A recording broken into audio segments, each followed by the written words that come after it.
little fox. Gulliver's Travels, Chapter 2, Prisoner in Lilliput.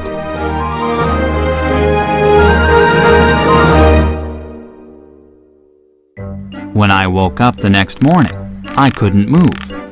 I must still be tired from all that swimming, I thought. But soon I discovered why I couldn't move. My body, arms, and legs were tied to the ground.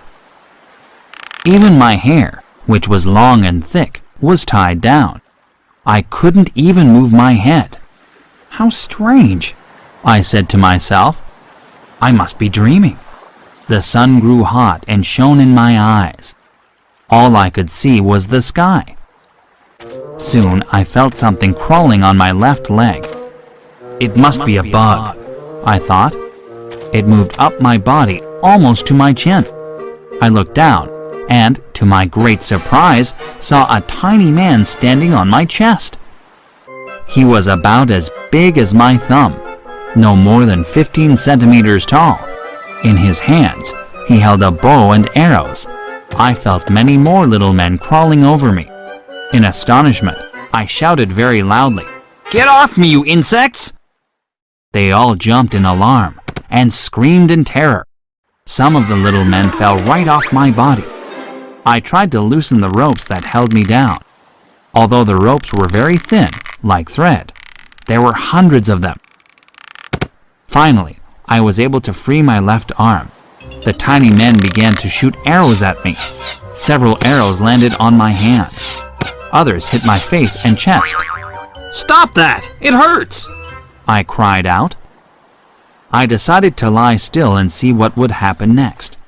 The little people gradually became brave and came near me.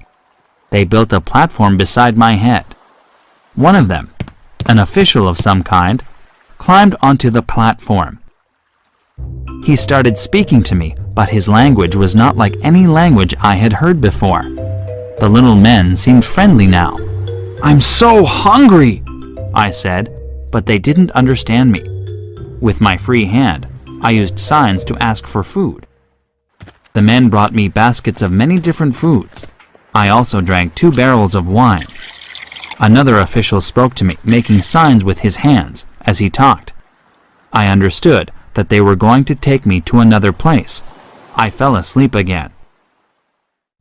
Later, I found out that the wine had contained something to make me sleep.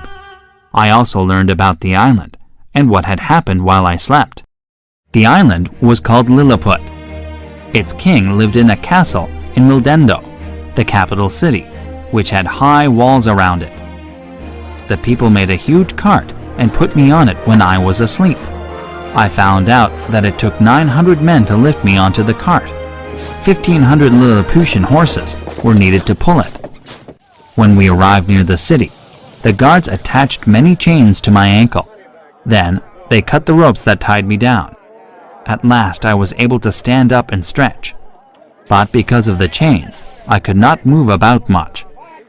We were near a very large building just outside the gates of Mildendo. Well, I thought, it seems this building is to be my home. It was big enough for me to crawl into and lie down inside it. From outside my new home, I had a good view of the countryside. The fields were tiny, like small flower beds in my garden in England.